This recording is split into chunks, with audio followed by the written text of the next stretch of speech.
হতে হবে না। মুক্তের ঠিকানা কিয়ামতের আগ পর্যন্ত রাজনীতি থাকবে, রাজনীতি কেউ বন্ধ করতে পারবে না। এই ছাত্র শিবির এই মেয়েদেরকে দিয়ে, ছাত্রী সংস্থাকে দিয়ে দিনের পর দিন মব সৃষ্টি করে যাচ্ছে। তারা মিথ্যা তথ্য ছড়িয়ে কালকে একটি মব সৃষ্টি করেছে। তারা উদ্দেশ্য প্রণোদিতভাবে নিষিদ্ধ ছাত্রলীগ এবং মুক্তলীগ একত্রিত হয়ে এই ক্যাম্পাসকে অস্থিতিশীল করার লক্ষ্যে কালকে এই মব সৃষ্টি করেছে। যে তিনটি মেয়েকে বহিষ্কার করা হয়েছে, হলে সিট কাটা হয়েছে, তাদেরকে কোনো পলিটিক্যাল ইস্যুতে সিট কাটা হয়নি। রাজনীতির কোনো সম্পর্কই ছিল না।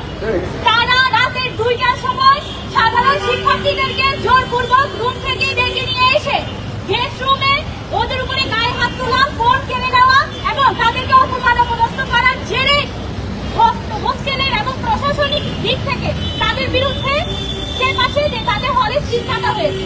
তারা উদ্দেশ্য প্রণোদিতভাবে নিষিদ্ধ ছাত্রলীগ এবং মুক্তলীগ একত্রিত হয়ে এই ক্যাম্পাসকে অস্থিতিশীল করার লক্ষ্যে কালকে এই মব সৃষ্টি করেছে। এই মবের সাথে বাংলাদেশ জাতীয়তাবাদী দলের যে কমিটি এবং ছাত্র রাজনীতির কোনো সম্পর্কই ছিল না। তারা মিথ্যা তথ্য ছড়িয়ে কালকে একটি মব সৃষ্টি করেছে এবং এই মবের মধ্যে উদ্দেশ্যটাই ছিল এই ক্যাম্পাসকে অস্থিতিশীল করা। তারপরে বলতে চাই ছাত্র রাজনীতির উদ্দেশ্যে কিয়ামতের আগ পর্যন্ত রাজনীতি থাকবে, রাজনীতি কেউ বন্ধ করতে পারবে না।